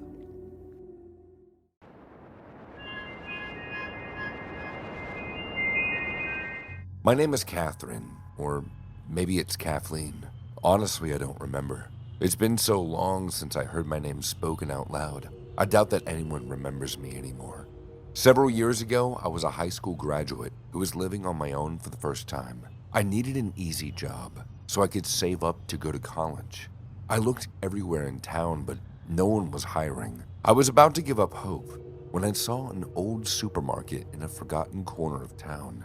It must have been around forever, but I'd never seen it before. The place was very run down, and there were no customers inside, but the dirty window had a help wanted sign, so I decided to apply. The inside of the store was just as run down as the outside. The fluorescent dim lights, and there must have been something wrong with the AC because the place was cold. A nice older man was standing at the register. He must have been the only person in the whole building. I walked over and introduced myself. "Excuse me, sir. I saw the help wanted sign and I wanted to..." "Yes, of course. We'd love to hire you." He introduced himself, though I don't remember his name now. He said that it was a family business that had been struggling for a few years, and he desperately needed to hire new help to turn his fortunes around. I explained I wasn't looking for a position in marketing or publicity or whatever. I didn't have the skills to help a business that was obviously failing. He smiled warmly. "No, you're exactly what we need." There was something off about his smile. He unnerved me, but I was desperate for a job, any job, so I chose to ignore it. He told me that if I wanted the position, it was mine. All I had to do was meet the manager. He guided me through the store, and I tried to ignore all the old, smelly products on the shelves. He took me to an office in the back, where a friendly-looking older woman sat behind a desk. "I think we found our new hire." I expected a normal job interview, but the questions she asked me were a little weird. She asked about my family, and I had to admit that I grew up in foster care. Then she asked me about my social life, which I didn't really have. Nothing about my skills or work experience, though. And worst of all, she had the same unnerving smile as the old man, the kind of smile that didn't quite reach her eyes. After a few awkward minutes, she told me I was hired. I should come in later that night for training and then start the next day. She assured me that once I started, business would definitely pick back up. I thanked her for her time and left. Sure, I was a little creeped out of the place, but I was mostly excited. This was going to be my first real job. I just hoped the training wasn't too hard. Just as I was about to leave through the front door, the weirdest thing happened. I saw a pale, almost transparent woman staring at me from the corner of the store. She was wearing a suit with shoulder pads, something right out of the 80s. Her hair was feathered in an old-fashioned way as well. I didn't believe in ghosts, but she sure looked like one. She stared at me with the saddest look on her face. She opened her mouth to say something, but no sound came out. Then she disappeared. Was this place haunted? Ugh, no wonder people don't shop here. The old man grabbed my shoulder from behind and I jumped. "Welcome to our family. Excited to see you tonight." "Did you just see that?" He said he had no idea what I was talking about, but I could see in his eyes that there was something he wasn't telling me. As I left, I told myself that when I went back for training, I would ask about ghosts. I didn't want to sound crazy in front of my new coworkers, but I wasn't crazy. I knew what I saw. I went back home for a while and Googled the supermarket. I found a series of old photos showing how the supermarket looked when it opened in the 80s. It looked clean and inviting. Plus, it was filled with customers. Over the decades, I guess it just went downhill. After it got dark, I took a bus back to the supermarket. All the lights were off and the whole place looked closed. But I knew this was when I was supposed to be here. The front door was open, so I let myself in. Hello? I'm back for training? Just then, the old man and old woman stepped from the shadows. They were both smiling broadly. Welcome back. Right on time. They approached me, walking in unison, but they weren't alone. 4 other workers appeared out of the dark as well, all smiling, walking towards me. My heart pounded. I knew something was wrong. The front doors locked behind me. I tried to pull them open, but they wouldn't budge, and the workers kept coming closer. Welcome to the family. Soon, they surrounded me on all sides. I tried to push through them, but they wouldn't let me. What's going on? The old man looked me right in the eyes, and his smile dropped. All successful businesses require sacrifices. All at once, the workers began to chant in a language I couldn't recognize. Suddenly, I felt woozy. I could barely stand, let alone run away. Slowly, everything faded into darkness. Last thing I remembered, before everything went black, were those terrible chanting voices. The next morning, the supermarket was once again open for business. But now, everything was different. The building was renovated. The lights no longer flickered. The help wanted sign was gone.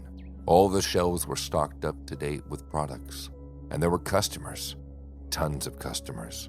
The supermarket was thriving again. I watched the rush of customers browse the aisles. They couldn't see me. They couldn't hear me, no matter how hard I screamed. I've been trapped here since, day after day, watching people pass. I notice that the supermarket is slowly becoming run down again, and I feel my spirit weakening. Eventually, I'll fade into nothing, and they'll have to find my replacement. I'm not sure how much longer that'll take. Years, probably. Decades. When I got my first job, I never expected it to be my last. In 2019, a shopper at the Market Basket supermarket in Wilmington, Massachusetts, reported seeing a ghostly figure in the store. In response, Justine Griffin, a spokeswoman for Market Basket, stated, "As far as we know, all of our stores are ghost-free." The incident attracted media attention, with reports highlighting the unusual nature of the claim and the company's lighthearted response.